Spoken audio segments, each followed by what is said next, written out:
Hello friends, मेरा नाम आकाश साहू। आप देख रहे हैं आकाश लेक्चर ऑनलाइन। दोस्तों, यह क्लास 11th है। आज हम डिस्कस करने वाले हैं यूनिट 2 परमाणु की संरचना। कंटेंट है प्रोटॉन की खोज और न्यूट्रॉन की खोज के बारे में हम पढ़ने वाले हैं। दोस्तों, यह वीडियो पार्ट 3 होने वाला है। अगर आपने पार्ट 1 और पार्ट 2 नहीं देखे हैं तो मैं उसकी लिंक आपको डिस्क्रिप्शन में दे दूंगा, आप वहाँ से वॉच कर सकते हैं। हाँ, अगर आप मेरे चैनल पे नए हैं तो प्लीज़ मेरे चैनल को सब्सक्राइब करें, लाइक करें और शेयर ज़रूर करें, क्योंकि आपका एक लाइक, आपका एक शेयर और आपका एक सब्सक्राइब मुझे बहुत ही मोटिवेट करता है। तो दोस्तों, शुरू करते हैं प्रोटॉन की खोज। तो प्रोटॉन की खोज, तो हम सबसे पहले समझ लेते हैं प्रोटॉन होता क्या है। तो हमने आपको जैसा कि बताया है पिछली वीडियो में कि एक परमाणु एक गोलाकार संरचना है। परमाणु एक गोलाकार संरचना है, ठीक है। तो इसमें जो प्रोटॉन होता है, एक परमाणु में एक सेंटर में नाभिक होता है। देखो, एक परमाणु होता है, परमाणु के सेंटर में नाभिक होता है। जैसा कि मैंने पिछली वीडियो में आपको बताया था कि जैसा एक सर्कल होता है, सर्कल में एक सेंटर होता है। वो सेंटर कहाँ पे होता है? सेंटर में, इसलिए हम उसको क्या बोलते हैं? सेंटर। इसी प्रकार एक परमाणु में एक सेंटर में एक पॉइंट होता है, या कह सकते हैं कि एक नाभिक होता है। नाभिक में प्रोटॉन और न्यूट्रॉन होते हैं। तो यहाँ पर हम बात करने वाले हैं प्रोटॉन की। तो यहाँ पे जो नाभिक है, नाभिक में उपस्थित प्रोटॉन है। तो दोस्तों, हम इसकी परिभाषा कैसे लिख सकते हैं कि परमाणु का धन आवेशित कण, परमाणु का धन आवेशित कण जो नाभिक में उपस्थित होता है। देखिए, परमाणु का धनावेशित कण जो कहाँ उपस्थित है? नाभिक में। एक कीवर्ड है, देखो, परमाणु का धनावेशित कण जो नाभिक में उपस्थित होता है प्रोटॉन कहलाता है। इसके बाद प्रोटॉन की खोज 1886 में गोल्डस्टीन के द्वारा की गई। प्रोटॉन की खोज 1886 में गोल्डस्टीन द्वारा की गई, लेकिन प्रोटॉन शब्द रदरफोर्ड द्वारा दिया गया। जैसा कि मैंने पिछली वीडियो में आपको बताया था कि इलेक्ट्रॉन शब्द की खोज थॉमसन द्वारा की गई, लेकिन शब्द स्टोनी के द्वारा दिया गया। यहाँ पर ध्यान देने वाली बात है दोस्तों कि जो प्रोटॉन की खोज है सन 1886 में और गोल्डस्टीन द्वारा की गई। ये दो कीवर्ड है। और इससे भी बड़ा एक पॉइंट है कि जो रदरफोर्ड ने ही प्रोटॉन शब्द दिया। प्रोटॉन शब्द किसने दिया? रदरफोर्ड ने। तो आपको ये याद रखना है कि जो रदरफोर्ड थे उन्होंने ही प्रोटॉन शब्द दिया है। इतना क्लियर है क्या? ओके। इसके बाद प्रोटॉन की खोज के लिए एनोड किरणों का विश्लेषण किया गया। इसमें क्या हुआ कि जब ई गोल्डस्टीन ने एनोड किरणों का विश्लेषण किया तो उन्हें एक कण प्राप्त हुआ। उन्होंने कहा कि भैया एक जो कण हमें मिला है वो धन कण है। उसके बाद इन्होंने नाम नहीं सोच पाए कि इस कण को हम क्या नाम दें। उसके बाद रदरफोर्ड ने कहा कि जो आपने कण खोजा है वह कण प्रोटॉन है। वह कण कौन है? प्रोटॉन है। तो इस प्रकार रदरफोर्ड ने प्रोटॉन शब्द दिया था। प्रोटॉन को P या H+ के द्वारा दर्शाते हैं। चूँकि दोस्तों, जो हाइड्रोजन होता है उसमें एक इलेक्ट्रॉन होता है और एक प्रोटॉन होता है, लेकिन यहाँ पे H+ है, मतलब इसने एक इलेक्ट्रॉन दे दिया है। इसने एक इलेक्ट्रॉन दे दिया है, तो एक इलेक्ट्रॉन इसने दिया है, तो कितना बचा? 0 इलेक्ट्रॉन। तो H+ मीन्स क्या बचा? प्रोटॉन। तो दोस्तों, इस प्रकार हम कह सकते हैं कि H+ मीन्स होता है प्रोटॉन। उसके बाद समझ लेते हैं प्रोटॉन को H+ के समतुल्य माना गया है। प्रोटॉन को H+ के समतुल्य माना गया है।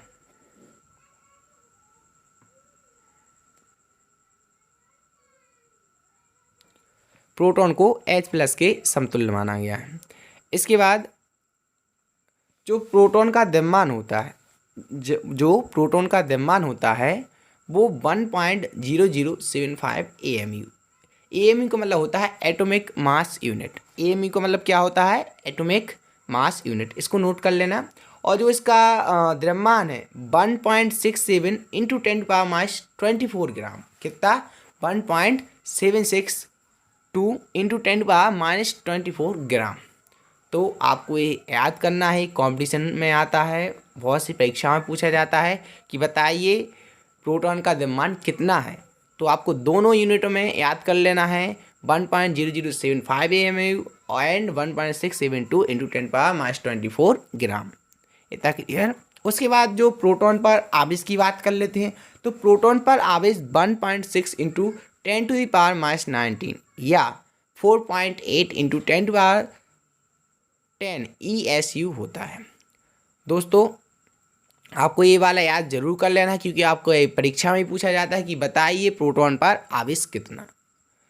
तो आपको यहाँ पे ध्यान रखना है कि जो इलेक्ट्रॉन का आवेश है वो भी 1.6 इंटू 10⁻19 होता है, लेकिन यहाँ प्लस की जगह पे माइनस लगा होता है।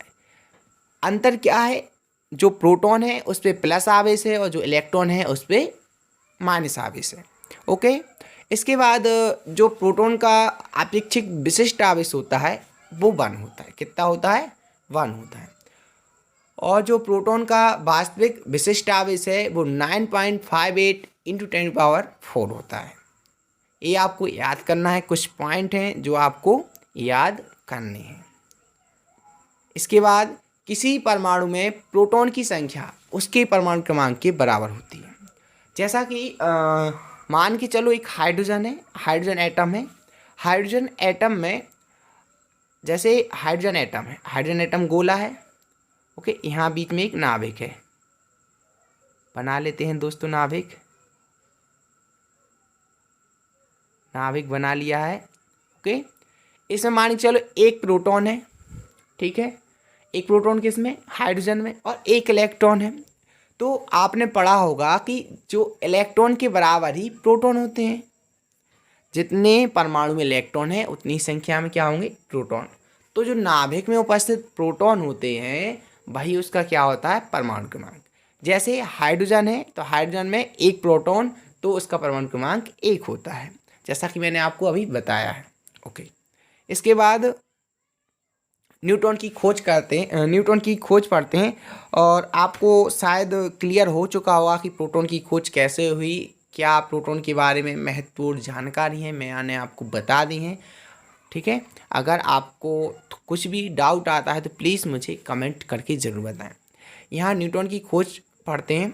तो जो न्यूट्रॉन क्या है? न्यूट्रॉन भी जो परमाणु होता है आपका, परमाणु का जो नाभिक होता है, सेंटर में होता है नाभिक, उसमें एक जो प्लस चार्ज होता है वो किसकी वजह से होता है? प्लस चार्ज होता है प्रोटॉन की वजह से। जो न्यूट्रॉन है, न्यूट्रॉन पर कोई भी चार्ज नहीं है, ना प्लस चार्ज है और ना ही माइनस चार्ज है। तो दोस्तों हम इसकी परिभाषा इस प्रकार लिखते हैं कि परमाणु का उदासीन कण जो नाभिक में उपस्थित होता है न्यूट्रॉन कहलाता है।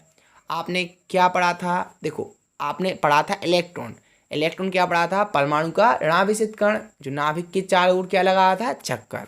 उसके बाद आपने पढ़ा था प्रोटॉन। प्रोटॉन में क्या पढ़ा था आपने? कि परमाणु का धनावेशित कण जो नाभिक में उपस्थित होता है। अब पढ़ रहे अपन न्यूट्रॉन, क्योंकि परमाणु के 3 कण थे, मैंने आपको पिछली वीडियो में बता चुका हूँ। तो इसी प्रकार न्यूट्रॉन की खोज है तो परमाणु का उदासीन कण जो नाभिक में उपस्थित होता है, परमाणु का उदासीन कण जो नाभिक में उपस्थित होता है, न्यूट्रॉन कहलाता है। न्यूट्रॉन कहलाता है। परमाणु में न्यूट्रॉन की खोज अनेक वर्षों बाद हुई। जो इलेक्ट्रॉन की खोज हो गई थी और प्रोटॉन की खोज हो गई थी, उससे बहुत साल बाद न्यूट्रॉन की खोज हुई। न्यूट्रॉन की खोज चैडविक के द्वारा की गई, मैंने हाईलाइट करके रखा है। हाईलाइट का मतलब है कि आपको ये याद करना ही है। इसके बाद कैसे न्यूट्रॉन हमें मिला? तो बेरिलियम पर अल्फा कणों की बमबारी की। उसके दौरान चैडविक ने देखा कि एक नया कण उत्पन्न हो रहा। उन्होंने एक बेरिलियम लिया, उस पर अल्फा कण की बमबारी की। उसके दौरान चैडविक ने देखा कि एक कण उत्पन्न हो रहा है और जो कण है वो उदासीन है, मतलब उस पर कोई भी चार्ज नहीं है, ना तो पॉजिटिव है और ना ही नेगेटिव है। तो इस कण को चैडविक ने न्यूट्रॉन नाम दिया। ओके, और इसके जो ज़रूरी बात है कि इसका भार प्रोटॉन से थोड़ा अधिक होता है। मतलब कह सकते हैं कि परमाणु का सबसे भारी कण न्यूट्रॉन होता है। इसका भार 1.675 इंटू 10⁻24। आपने प्रोटॉन में कितना पढ़ा था? यहाँ पे 2 पढ़ा था 5 की जगह, लेकिन यहाँ पे कितना है? 1.675 इंटू 10⁻24 ग्राम अथवा 1.0087 AMU। AMU का मतलब होता है एटॉमिक मास यूनिट। दोस्तों एएमयू का मतलब क्या होता है, एटॉमिक मास यूनिट। तो दोस्तों आपको वीडियो कैसी लगी रही है, अगर अच्छी लग रही हो तो प्लीज़ लाइक करते जाएं। तो मैं बता दूं कि इसकी खोज कृत्रिम रेडियो एक्टिविटी द्वारा की गई, इसकी खोज कृत्रिम रेडियो एक्टिविटी द्वारा की गई। यह परमाणु का सबसे भारी कण होता है, जैसा कि मैंने आपको बताया है। हाइड्रोजन को छोड़कर अन्य सभी परमाणु के नाभिक में न्यूट्रॉन होते हैं। एक कंपटीशन परीक्षा में आता है कि बताइए आवर्त सारणी में कौन सा तत्व है जिसके नाभिक में न्यूट्रॉन नहीं होता। तो आपको बताना भैया हाइड्रोजन है। कौन सा है, हाइड्रोजन। आपको याद करना पड़ेगा, ठीक है, हाइड्रोजन होता है। जो इसका द्रव्यमान है एक के समथिंग हम मान लेते हैं, या 1.67 क्लियर होता है। न्यूट्रॉन की खोज निम्न सूत्र द्वारा की जा सकती है, ए बराबर एन प्लस पी। ए बराबर एन प्लस पी। तो ए क्या है, परमाणु भार। क्या है, परमाणु भार। एन क्या है, एन है न्यूट्रॉन की संख्या। पी क्या है, प्रोटॉन की संख्या। जो आपका ए है न्यूट्रॉन की संख्या। ए क्या है, न्यूट्रॉन की संख्या। और पी क्या है, प्रोटॉन की संख्या। ए क्या है, एटॉमिक मास। ठीक है, ओके। तो एन को हम कैलकुलेट करेंगे तो एन बराबर आ जाएगा ए माइनस पी। इसके बाद एक नोट पॉइंट लिखा है कि प्रोटॉन तथा न्यूट्रॉन सामूहिक रूप से न्यूक्लियॉन कहलाते हैं। इस पूछा गया है दोस्तों, आपको याद कर लेना है, जिससे आप किसी भी एग्जाम में एक क्वेश्चन आए तो आप उसे आसानी से टिक कर सकें। ये बहुत बार आ चुका है, पीएमटी पीईटी में आ चुका है ये वाला क्वेश्चन कि बताइए प्रोटॉन और न्यूट्रॉन को एक शब्द में क्या कहते हैं। तो आपको बताना है न्यूक्लियॉन कहते हैं। तो दोस्तों आपको वीडियो कैसी लगी, अगर वीडियो अच्छी लगी हो तो प्लीज़ वीडियो को लाइक करें, शेयर करें और सब्सक्राइब जरूर करें।